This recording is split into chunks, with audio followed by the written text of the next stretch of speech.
오늘 말씀을 보면 특별히 이제 방언의 은사에 관한 내용인데요. 고린도 교회에 하나님께서 복을 내려 주셔가지고 풍성한 그 은사들이 이제 많이 있었습니다. 은사들이 이제 많이 나타났는데 문제는 뭐냐면 그 은사를 통해서 오히려 교회가 건강하게 세워지는 것이 아니라 그 은사 때문에 문제가 생기기 시작했다라고 하는 것입니다. 특별히 방언에 대한 은사의 내용이 많은 걸로 봐서 방언 때문에 문제가 많이 일어나고 있었다.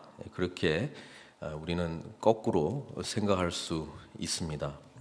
12장부터 지금 그 성령의 여러 가지 은사에 대한 이야기를 하면서 더 좋은 길을 가르쳐 주겠다. 그러면서 13장의 내용이 우리가 잘 아는 사랑장입니다. 그래서 이 사랑장의 배경이 된 것은 교회의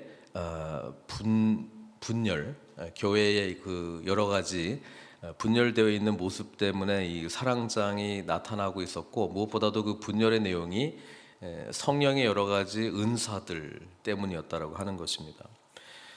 그래서 1절에 보면 사랑을 추구하며 신령한 것들을 사모하되 이렇게 기록되어 있습니다. 사랑은 우리 하나님의 본성이기도 하고 또 예수님께서 우리에게 보여주신 삶 자체가 사랑이죠. 그냥 사랑이 아니라 이 아가페 사랑이라고 하는 것입니다. 그래서 신앙생활을 한다는 것은 예수님을 닮아가는 건데, 제가 누누이 이야기하지만 예수님을 닮아가는 것은 예수님이 가지고 계신 그 성품, 우리와 공유할 수 있는 성품을 닮아가는 것이고, 또 하나는 예수님께서 하셨던 사역을 우리가 닮아가는 거예요. 그래서 사랑을 추구하며 신령한 것, 여기서 신령한 것은 그 신령한 성령의 은사를 말하고 있는 거예요. 그 은사, 그러니까 사랑을 추구하며 은사를 사모하되라고 하는 것은 사랑으로 대변되고 있는 예수 그리스도의 성품, 하나님의 성품, 그리고 신령한 것, 은사. 은사는 하나님께서 예수 그리스도를 통해서 이 땅 가운데 이루신 그 사역, 그렇죠? 그 사역을 이루기 위한 우리 각자에게 주신 하나님의 선물, 그게 바로 은사라고 하는 것이죠.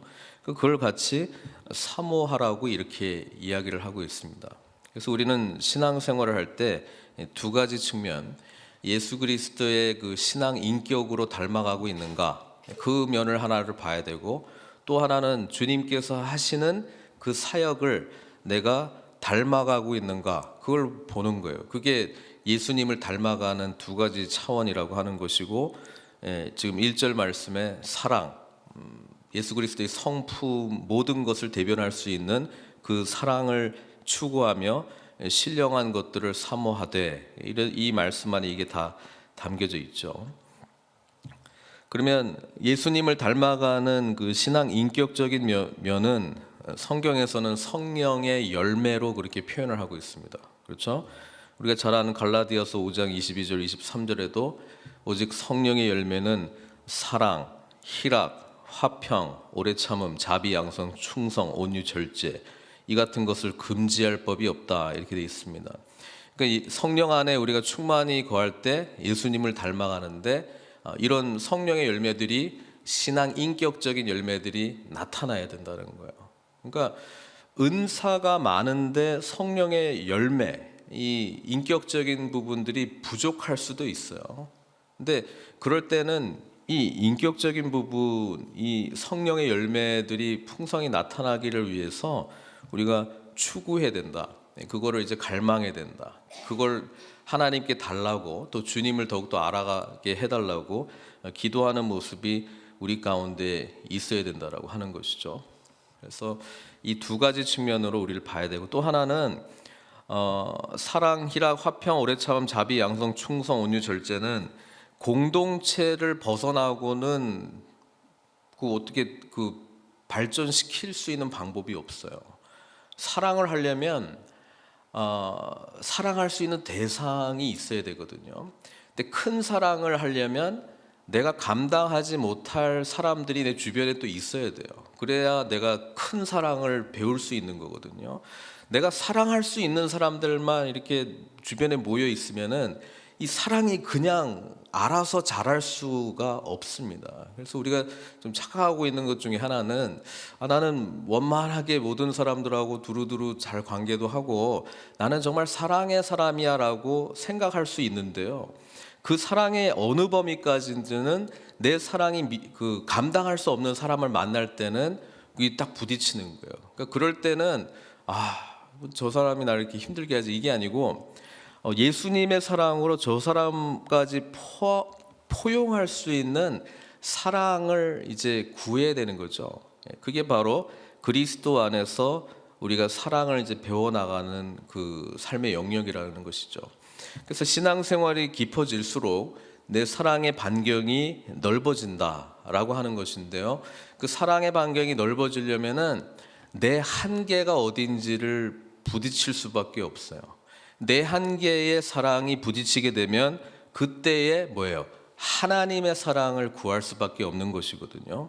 그러니까 결국 하나님의 사랑을 깊이 깨달은 자가 나의 이 사랑의 영역을 점점 넓혀갈 수 있는데 그 넓혀갈 수 있는 과정 중에 핵심은 내가 감당하지 못할 사람들이 항상 주변에 있을 거라고 하는 전제가 깔려 있습니다. 그렇지 않고서는요, 이 사랑이 자라날 수가 없어요. 그리고 성령의 열매 보십시오. 희락, 기쁨과 화평과 오래 참음, 자비, 양성, 충성, 온유, 절제. 이거는 공동체가 없으면은 오래 참게 하는 공동체가 없으면은 또 충성하게 하는 어떤 공동체 또는 내 자신이 온유해질 수밖에 없는 공동체 또 절제하게 하는 어떤 공동체가 없으면은 홀로 이거를 도 닦는다고 얻을 수 있는 게 결코 아니라고 하는 것입니다. 은사도 마찬가지죠. 은사가 존재하는 이유는 교회가 하나님의 귀한 사역들을 잘 감당하기 위해서 뭐 지식의 은사, 예언의 은사, 병치유하는 은사, 방언의 은사, 이 모든 은사가 뭐예요? 그리스도께서 하셨던 일들을 우리 보고 잘 감당하게 하라고 성령께서 그분의 뜻대로 우리에게 주신 것 아니에요. 그러니까 은사를 가지고 있을 때에 우리는 그리스도 안에서 한 몸인데 어떻게 그리스도께서 하셨던 중요한 사역, 복음 전파에 이것이 쓰임 받을 수 있지? 어떻게 그리스도의 장성한 분량까지 자랄 수 있도록 한 사람을 이렇게 말씀 안에서 잘 케어하고 양육할 수 있지? 어떻게 아픔이 있는 자에게 정말 회복과 치유의 메시지를 내가 전할 수 있지? 이게 예수님을 닮아가는 사람이 두 가지 영역에서 늘 생각해야 된다는 이야기죠. 근데 은사들이 고린도 교회에 많이 주어졌는데 이들이 이걸 가지고 뭘 하고 있냐면은 나는 신령한 언어를 하고 있어. 기도할 때 나는 방언할 줄 알아. 당신은 할 줄 못하네. 그러니까 방언하는 사람들이 쫙 모이는 거예요. 그리고 방언하지 못하는 사람들은 덜 신령한 사람처럼 바라보기 시작한다는 거예요. 방언도 할 줄 알고 뭐 여러 가지 은사들이 막 주어진 걸 보고 그건 뭐예요? 나는 하나님 앞에 이렇게 권위 있는 사람이야 그러면서 자랑하기 시작한다는 거예요. 그리고 다른 사람들을 판단하고 업신여기는 거에 쓰기 시작했다라고 하는 것이고 또 방언하는 사람들 더 막 자랑하려고 그냥 예배 시간에 그냥 막 방언하고 막 이렇게 하니까 예배가 막 무질서하고 뭐 방언 못하는 사람들 보니까는 저거는 좀 아닌 것 같은데 우리는 막 집중 못하고 있는데 방언하는 사람들은 야 니네가 뭐 몰라서 그렇지 이게 가장 신령한 언어고 하나님이 기뻐하시는 거야 이러면서 공동체가 하나 되는 게 아니고 오히려 더 문제가 일어난다는 이야기를 하는 거예요. 그러니까 고린도전서 13장 시작하는 부분이 제일 먼저가 뭐예요? 내가 사람의 방언과 천사의 말을 할지라도 사랑이 없으면 소리나는 구리와 울리는 꽹과리가 되고 이것부터 시작하는 거예요. 그러니까 그만큼 방언이 이 고린도 교회에 큰 문제가 되고 있었다라고 하는 것입니다. 사도 바울은 이 고린도 성도들 향해서 편지를 쓰면서 신령한 것들을 사모하는데 사랑의 마음이 없으면 다 무익하다라고 하는 이야기를 하고 있는 것이죠. 예, 그렇습니다. 우리가 교회 안에서도 여러 가지 할 수 있어요. 은사 중에 권면의 은사도 있거든요. 그렇죠? 사람들을 잘 이렇게 권면하는 은사도 있는데 사랑 없는 권면은 어떻게 됩니까? 지적질이고 잔소리밖에 되지 않습니다. 그리고 그 이야기를 할 때는 그 사람의 정말 유익을 위해서 말하는 게 아니고 당신 틀렸어, 똑바로 하시오. 그 말 안에는 뭐예요? 나는 잘났어. 그 이야기를 하고 있는 거거든요. 그러니까 모든 게 마찬가지예요.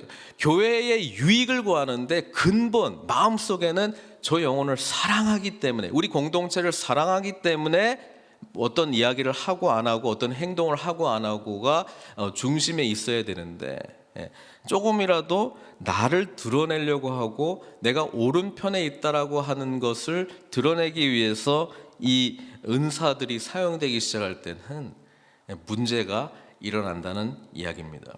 그래서 사도 바울이 이때까지 일관적으로 가지고 있었던 모든 그 고린도 교회에 일어나는 문제들에 대해서 답을 쓸 때에 유익이 되냐 이 말이에요. 자기 유익 말고 공동체, 상대방에게 유익이 됐냐. 그 상대방의 유익이 뭐예요? 이 이야기를 함으로 말미암아 저 사람이 정말 그리스도 안에 장성한 분량으로 자라갈 수 있도록 도움이 되냐 안 되냐예요. 단편적으로 생각할 수 있겠죠. 특히 뭐 권면 같은 경우에는 내가 옳은 이야기를 하니까 당연히 도움이 되지 않을까요? 그렇지 않습니다. 사람이 받을 마음의 밭이 준비가 되어 있지 않으면 아무리 옳은 소리도 들어가질 않는 거예요. 여기 이야기하는 거 아니에요. 지금 방언이 아무리 신령해도 상대방이 못 알아들으면 아무 소용이 없다는 거예요.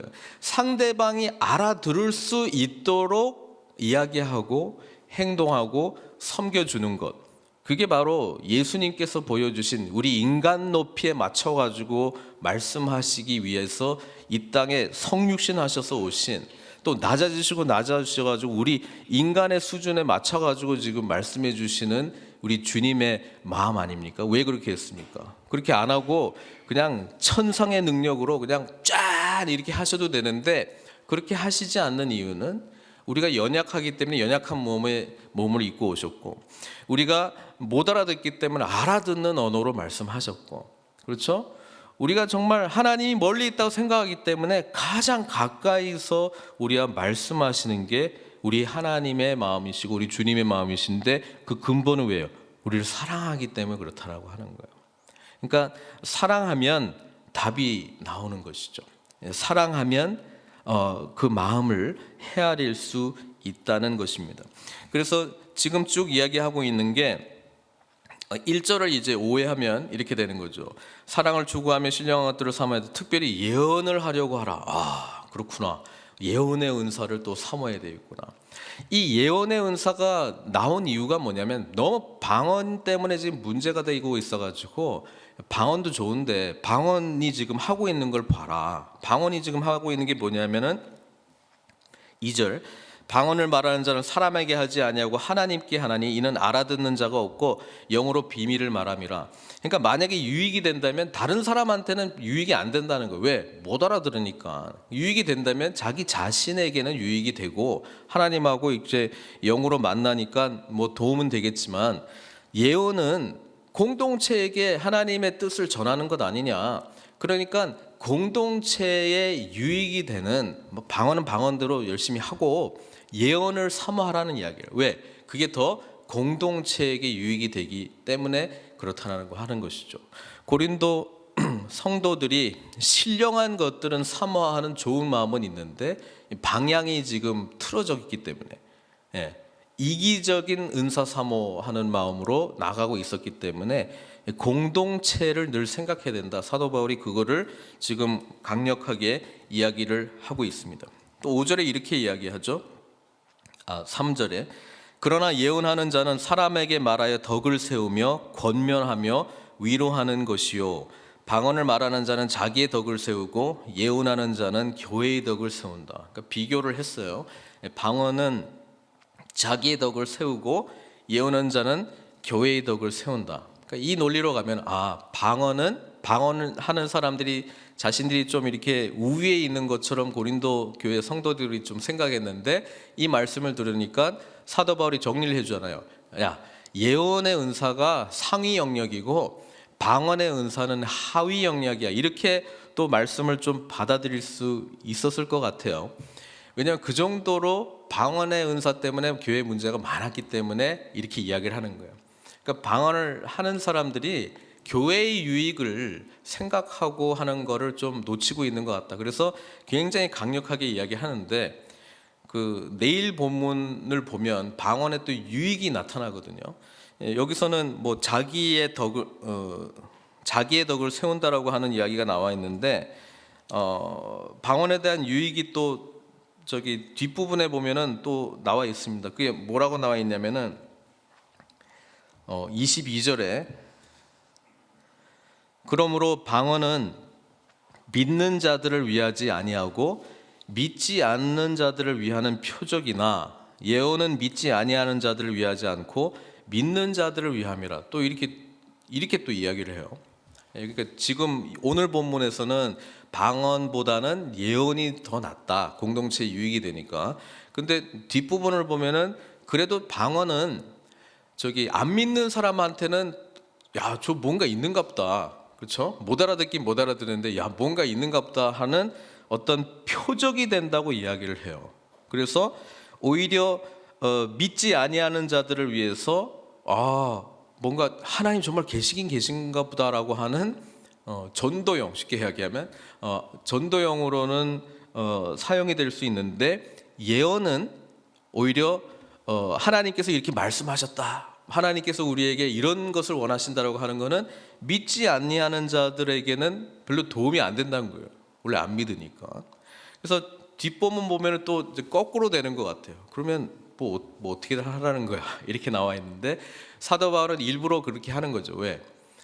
지금은 너무 방언 때 문제가 많으니까 방언에 대한 것을 자제시키면서 공동체 유익이 된 차라리 예언을 사모하라 이렇게 이야기를 하고, 또 뒤에 가서 너무 또 이것도 잘못 오해해가지고 또 그럼 또 방언하지 말라는 거냐 해가지고 할까봐 방언에도 뭐 나름대로 유익이 있다. 그리고 예언은 또 어떻게 보면은 모든 사람의 유익이 되긴 하는데 또 교회 안에 믿는 자들에게만 유익이 된다. 또 이렇게 이야기를 하면서 이렇게 이야기해요. 다 방언을 받았다면은 어떻게 되겠냐? 상상을 한번 해봐라. 사도 바울의 이야기입니다. 제 이야기가 아니고요. 사도 바울은 뭐라고 이야기하냐면은 사람들이 다 우리를 보고 미쳤다 하지 않겠느냐 이렇게 표현을 합니다. 다 방언을 하면요. 그렇지만 다 만약에 예언을 하면, 만약에 다 예언을 하면은 어떻게 되느냐? 교회에 처음 온 사람들이 전부 이제 예언하는 은사만 가지고 있는 사람들이 있으면 오히려 그런 사람들은 유익이 된다는 거예요. 왜? 처음에 온 사람들을 바라보면서 예언하는 사람들은 그 마음속에 무엇을 생각하는지 마음속에 죄들을 막 드러내고 하기 때문에 그들이 오히려 엎드려 하나님께 경배하게 될 것이다 라고 하는 이야기를 합니다. 그래서 뭐 뒷부분 보면은 뭐 결국 모든 은사들의 장단점이 있다라고 하는 것을 이렇게 이야기를 하면서 어떤 이야기를 하냐면은, 하나님은 무질서의 하나님이 아니고 질서의 하나님이기 때문에 우리 각자에게 주신 은사들이 한 몸으로 어떻게 연결되어서 아름답게 만들어갈지에 대해서 너희들은 지혜를 구해야 될 것이다. 이 이야기를 지금 하고 있는 겁니다. 근데 그 모든 마음의 기저에는 뭐예요? 공동체를 사랑하는 이 사도 바울의 그 마음이고요.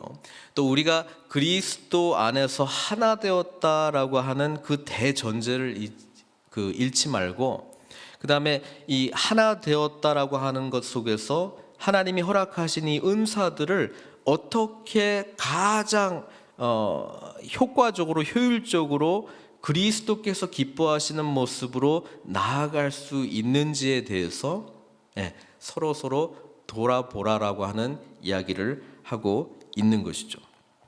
그래서 오늘 본문 12절로 다시 돌아와서 12절 마지막 부분에 그러므로 너희도 영적인 것을 사모하는 자인즉, 이미 고린도 교회는 지금 막 서로 막 경쟁적으로 은사를 지금 막 사모하는 분위기로 돼 있고 경쟁적으로 하다 보니까 문제가 일어났는데, 경쟁이 아니라 사랑이다, 섬김이다. 그 마음으로 지금 다시 되돌려 놨다라고 하는 것이죠.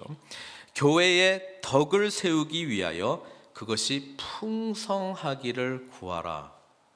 이때까지도 열심히 구했어요, 고린도 교회 성도들이. 근데 교회의 덕을 세우기 위해서 구한 게 아니고 자기의 유익을 위해서 구했다라고 하는 겁니다. 내가 하나님 앞에 잘하고 있다, 그거를 추구했다는 거예요. 근데 그 내가 잘하고 있다를 추구하면서 뭐가 상대적으로 지금 빠져가고 있냐면은 당신은 잘 못하고 있다의 메시지도 같이 전해주고 있는 거거든요. 예, 교회의 덕을 세우고 정말 사랑하는 자는 내가 하나님 앞에 깊이 나아가면서 뭘 해야 되겠어요? 주변에 힘들어하고 연약한 자들을 손 붙들고 같이 나아갈 수 있도록 해줘야 되는데, 그게 아니라 혼자만 팡팡 치고 나가면서 봐라, 내가 얼마나 신령한 자인가, 그 메시지만 전하니까 상대적으로 문사가 방언의 은사가 특별히 없는 사람들부터 해가지고 다른 사람들이 막 위축되고, 오히려 우린 그러면 뭐 하나님이 덜 사랑하시는 건가, 아니면 내가 노력을 덜 해가지고 좀 못 얻은 건가, 마치 노력을 많이 하면 은사를 많이 얻을 수 있는 것처럼 그런 메시지를, 잘못된 메시지를 계속 전해주고 있었다라고 하는 겁니다. 사도 바울의 그 지혜, 물론 이제 하나님께서 주신 지혜인데요, 잘 하고 있는 거를 다시 원점으로 encourage 합니다. 독려합니다. 계속 이때까지 했던 것처럼 영적인 것을 사모하라. 그러나 사랑의 마음으로 교회의 덕이 되도록 풍성하게 그것이 이루어지기를 구하라. 이게 하나님의 말씀의 능력인 것 같습니다. 우리는 우리 나름대로 하나님을 잘 믿는다라고 하는 대전제 속에서 나름대로 이렇게 뭔가를 이렇게 하고 있는데요, 우리 하나님의 말씀은 우리를 언제나 공동체로 인도해 주십니다. 서로가 얼마나 필요한 존재인가를 늘 말씀해 주십니다. 서로의 연약함도 서로의 강함도 다 필요하다고 말하고 있는데, 여러분 속지 마세요. 신앙생활 절대로 혼자 할 수 없습니다. 힘들다고 공동체를 떠난 마음이 들 때 우리 공동체에 대해서 얼마나 우리가 서로 공동체의 이 하나님의 역사하심을 얼마나 좀 강하게 바라보지 못하고 있는지를 다시 한번 생각하는 거예요. 수도원에서 종신소원이라고 하는 게 뭐냐면 그 공동체를 절대로 떠나지 않겠다라고 하는 그런 서원을 하도록 돼 있거든요. 근데 그 서원의 내용은 이거예요.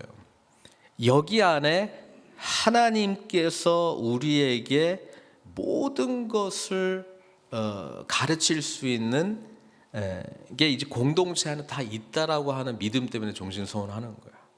뭐 다른 데 가면 무슨 뭐 성령의 뭐 더 큰 능력을 체험하는, 그게 아니고 연약한 우리 가운데 하나님 아니면 안 된다라고 하는 그 가치, 그리고 서로를 정말 사랑하겠다라고 결심하고 새롭게 하나님께서 주시는 인도하심 가운데 순종할 때 어느 곳이나 하나님의 놀라운 은혜를 경험할 수 있다라고 하는 대전제가 종신소원 가운데 있고요. 그다음에 거기 보면 이제 그 수도사들을 이렇게 몇 가지 분류하는 게 그 베네딕트 그 수도 그 원칙 가운데 나오는데 재미있는 게 있어요. 혼자 굴에 들어가서 기도하고 막 이렇게 하는 분이 있는데, 그 헐밋 같은 수도사들이죠. 그들을 지칭하는 단어가 있는데 굉장히 재미있어요. 그 표현이 공동체 안에서 하나님을 닮아가는 모습을 충분히 훈련받은 자는 혼자 굴에 나가서 훈련할 수 있다, 이렇게 돼 있습니다. 저는 그걸 보면서 굉장히 생각을 많이 했어요. 야, 내가 만나고 좀 어떤 경험해보는 어떤 사람들은 공동체에서 훈련을 많이 받아서 홀로 깊이 하나님을 만나는 그런 분들보다는 약할 때 오히려 홀로의 길을 선택하는 그런 거를 이제 보게 되는데요. 거기에서는 그리스도를 사실 깊이 닮아가는 성령의 은사들과 또 성령의 열매들을 실천할 수 있는 장이 없다라고 하는 것입니다.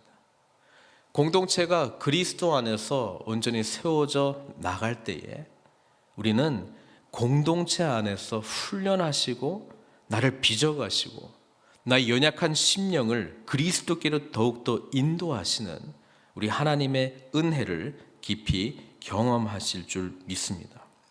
오늘 말씀 따라 함께 영적인 것을, 신령한 것들을 사모하되 사랑을 언제나 추구하며 공동체의 유익과 덕을 늘 생각하며 그리스도께서 우리에게 주신 성령의 은사들이 풍성하기를 주님의 이름으로 축원드립니다. 기도하겠습니다.